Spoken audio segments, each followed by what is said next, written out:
Whether you're brand new to the game, haven't played it in a while, or just out of the loop to what's happening in Deep Rock Galactic, we're breaking down the latest update to let you know about some explosive changes. Update 24. The explosive expansion has many different tweaks and additions, but in this video, we'll focus on some of the bigger ones. If you want to read up on everything this update brought, make sure to click the link to the official patch notes in the description section of this video. So talking about things being explosive, let's talk about the new grenade loadout. All the old grenades have been reworked and a ton of new ones have been added. So first, let's look at the Engineer. The Engineer is now rocking the Lure, Plasma Burster, and the Proximity Mine. As for the Gunner, he now has the Sticky Grenade, Incendiary Grenade, and the Cluster Grenade. The Scout now has the IFG, Cryo Grenade, and the Pheromone Canister. And finally, last but not least, the Driller, who now has the Impact Axe, He Grenade, and finally the Neurotoxin Grenade. These grenades can be unlocked and chosen within the equipment terminal. Now we all need a good intro to prepare us for what we're about to get into. Let's talk about loading screen makeovers. There are a bunch of better and varied scenic views of mining crews descending to the surface at the beginning of each mission.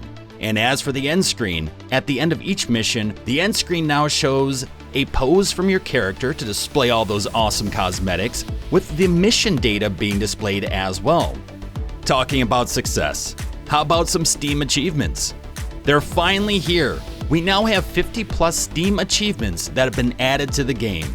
We also have a couple new mobs you might want to know about. By the way, apologies to any alien life form whose names I butcher in this list. You can take it out on me in a mission. So what we have now is the Nadasite Breeder, the Nadasite Hatchling, the Kronar Younglings, Golden Loot Bug, and the Huli Hoarder. But of course, with all those new enemies, you'll need a new ability. How about a Pickaxe Power Attack? You'll now be able to hone all of your Dwarven Fury into a strike, while having your pick out hit fire to unleash a new power attack. And for those dwarves that want to enter a mission that's already started, there is the Late Join Drop Pod. Joining a mission already in progress now dumps you into a personal drop pod, letting you safely land in the mission area. But what about missions and assignments?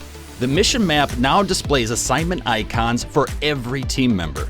Also, the Hazard 5 unlock assignment now requires you to play the associated missions on Hazard 4 difficulty. Something really interesting too to add on is dwarves leaving a game will now drop a resource pouch with any materials they had in their inventory. And finally, Ghost Ship has added an option to opt Bosco out of solo missions at the drone modification terminal. And last but absolutely not least, let's talk about gear tweaks. Here are the highlights. Let's look at the weapons of the Gunner. Thunderhead Heavy Autocannon. They've fixed a bug with autocannon fire rate not resetting.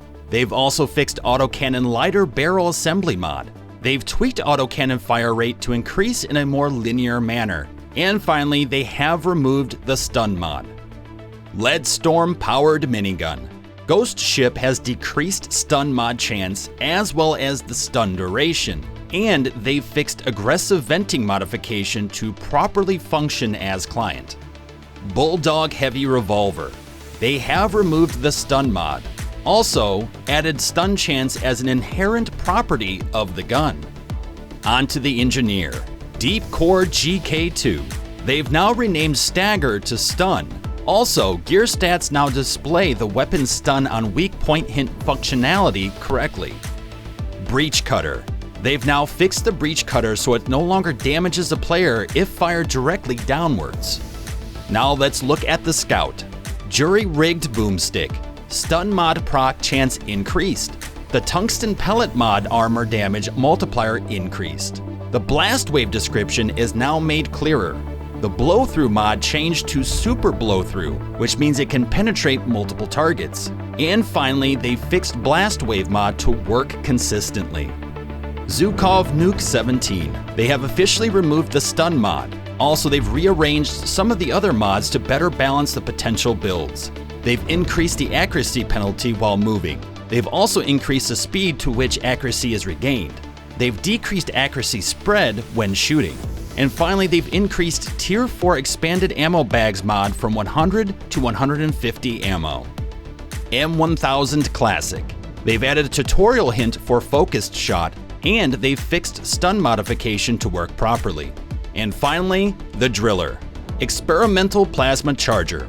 They've renamed Normal Shots Bounce mod to Bouncy Plasma. They've also renamed Charged Projectile Explodes mod to Unstable Containment Field.